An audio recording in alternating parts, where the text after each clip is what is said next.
आज हम लोग सॉल्व करेंगे कक्षा 11वीं वार्षिक परीक्षा 2024-25 मैथमेटिक्स। तो चलिए शुरू करते हैं। पहला क्वेश्चन है हमारा, प्रश्न एक, सही विकल्प चुनकर लिखिए। तो इसमें पहला है समुच्चय 1, 2, 3 के उपसमुच्चयों की संख्या लिखिए। तो उपसमुच्चय लिखेंगे तो 1, 2, 3, 1, 2, 1, 3, 2, 3, 1, 2, 3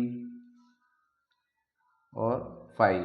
तो इस तरीके से 1, 2, 3, 4, 5, 6, 7 और 8। तो यानी उपसमुच्चय हो जाएंगे इसके 8, यानी ये वाला ऑप्शन सही है। अगला है सम्मिश्र संख्या z बराबर a प्लस आई बी का वास्तविक भाग क्या है। इसके अंदर जो है सम्मिश्र संख्या में दो भाग होते हैं, एक काल्पनिक भाग होता है और एक वास्तविक भाग होता है। तो जो काल्पनिक भाग होता है उसमें आई वाला भाग काल्पनिक होता है और ये वाला भाग जो है वो वास्तविक भाग होता है। तो ये वाला भाग जिसमें आई ना हो वो वास्तविक भाग होता है और ये काल्पनिक भाग होता है।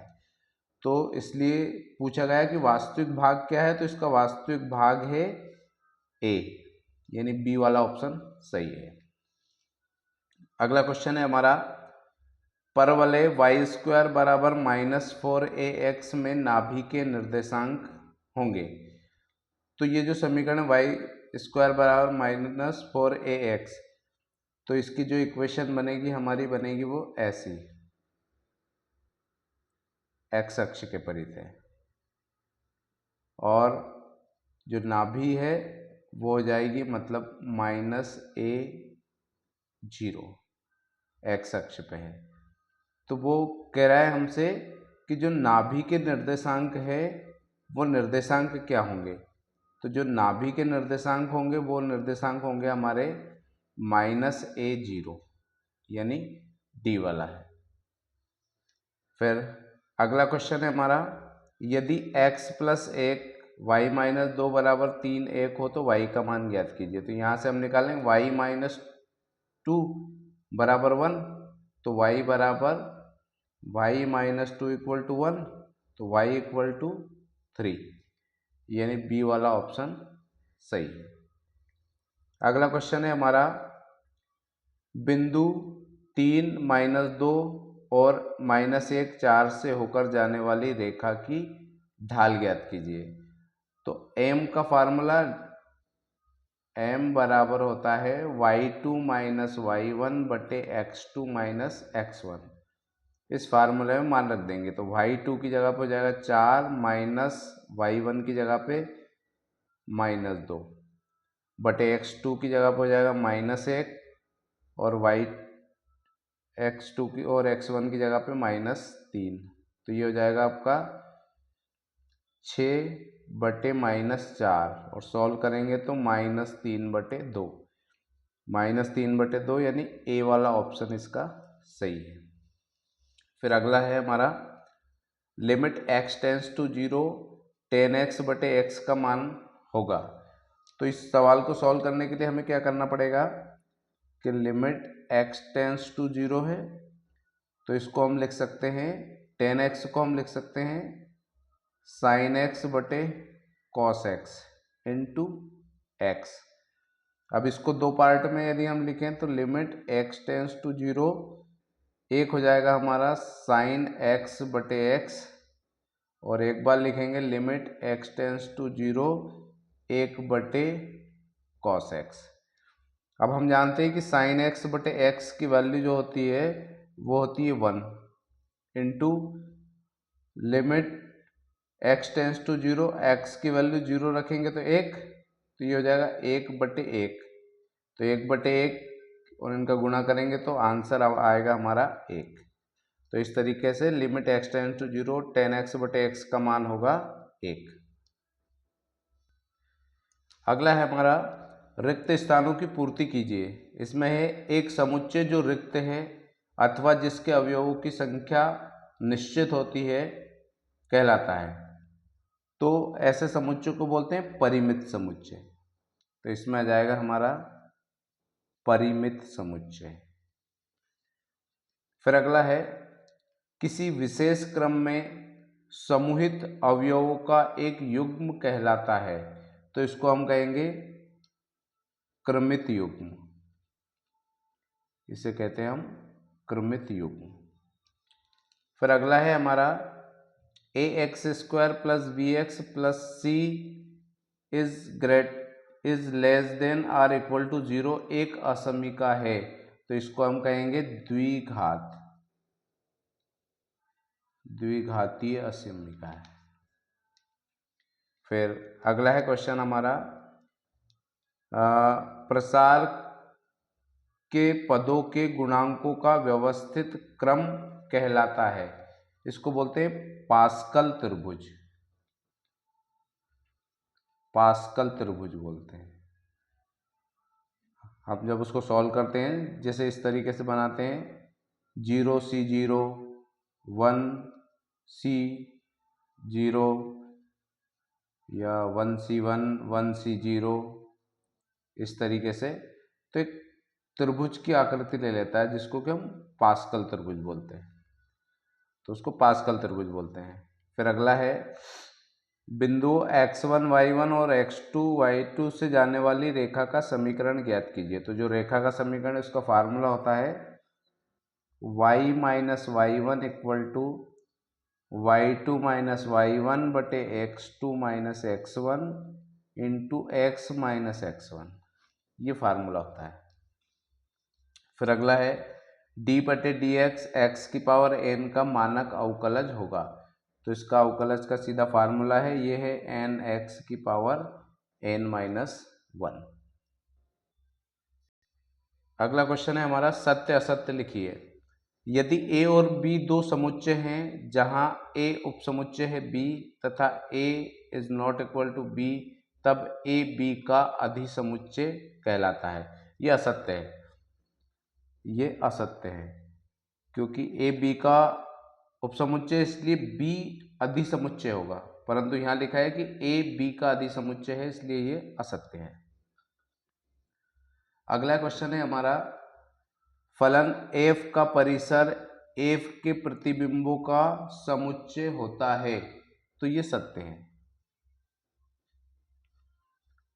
फिर अगला क्वेश्चन है हमारा सम्मिश्र संख्या z बराबर a प्लस आई बी का संयुग्मी z बार द्वारा निर्दिष्ट किया जाता है और z डबल बार बराबर minus a plus i b द्वारा दर्शाया जाता है, तो ये असत्य है, क्योंकि z की वैल्यू यदि a प्लस आई बी है तो z बार बराबर हो जाएगा a माइनस आई बी, और फिर z का डबल बार करेंगे तो ये हो जाएगा a प्लस आई बी, इसलिए यहाँ पर ये दिया है तो मतलब ये असत्य है।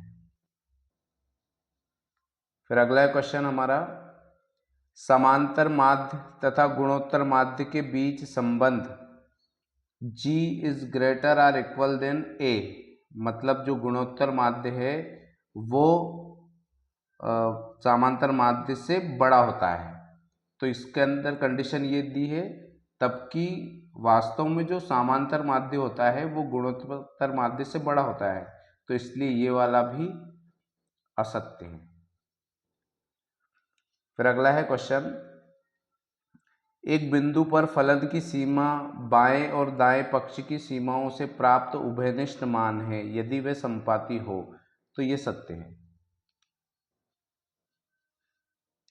फिर अगला है यदि किसी घटना में एक से अधिक प्रतिदर्श बिंदु होते हैं तो उसे मिश्र घटना कहते हैं, तो यह भी सत्य है।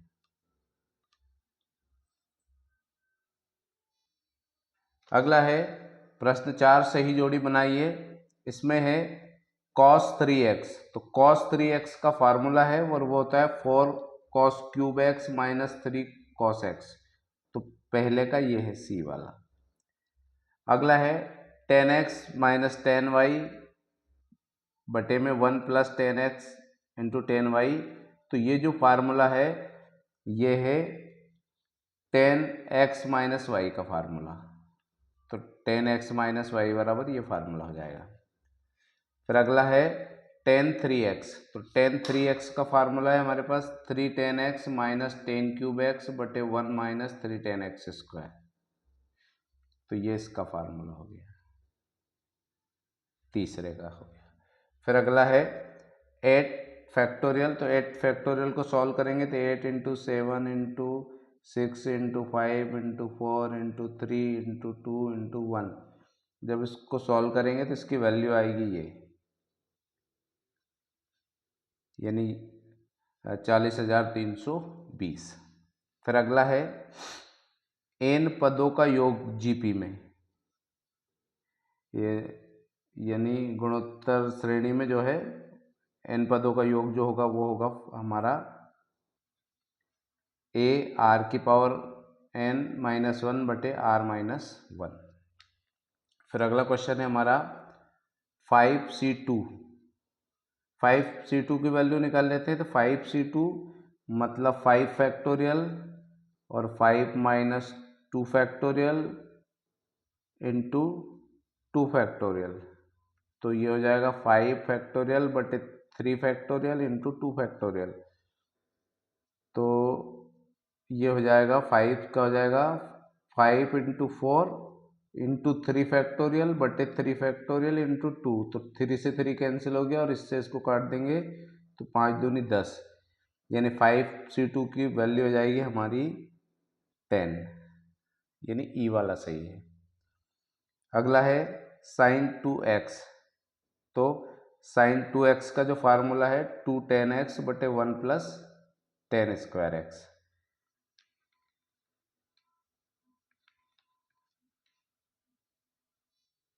अगला है हमारा एक शब्द में उत्तर दीजिए, तो पूछा गया है सार्वत्रिक समुच्चय को परिभाषित कीजिए।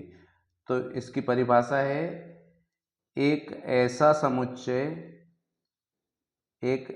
समुच्चय जिसमें सभी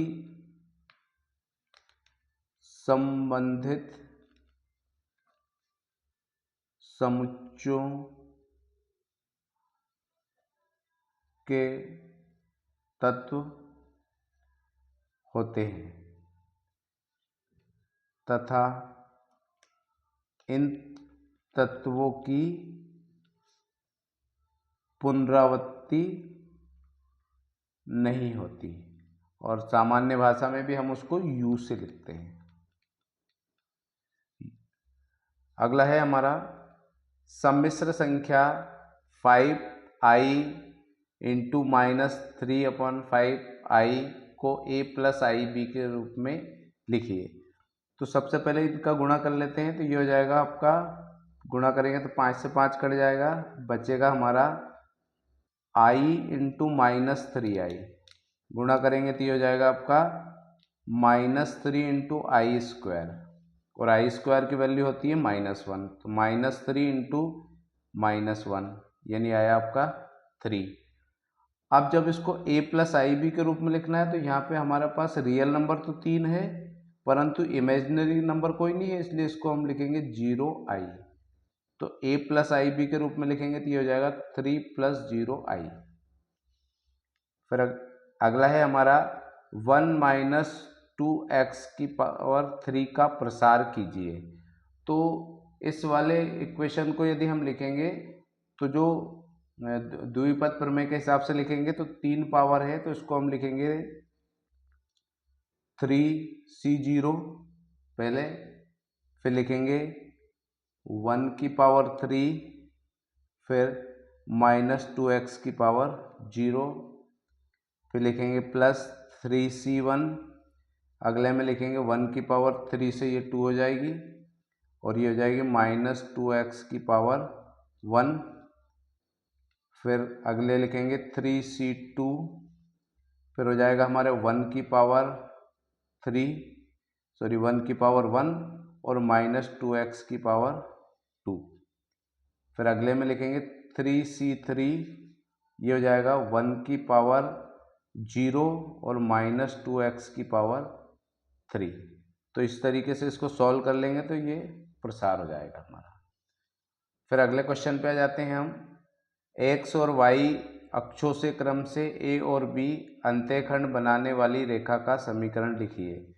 तो अंत्यखंड वाली रेखा का जो समीकरण होता है वो x बटे ए प्लस वाई बटे बी बराबर 1।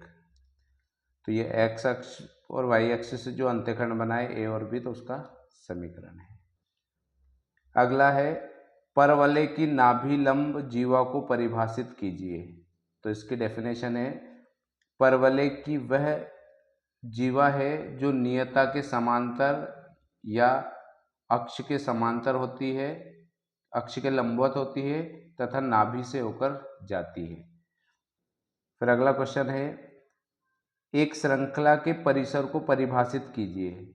तो इसका है, एक श्रृंखला को अनुक्रम में सभी सदस्यों के योग के रूप में परिभाषित किया जाता है। अगला है, अपवर्जी घटनाएं किसे कहते हैं।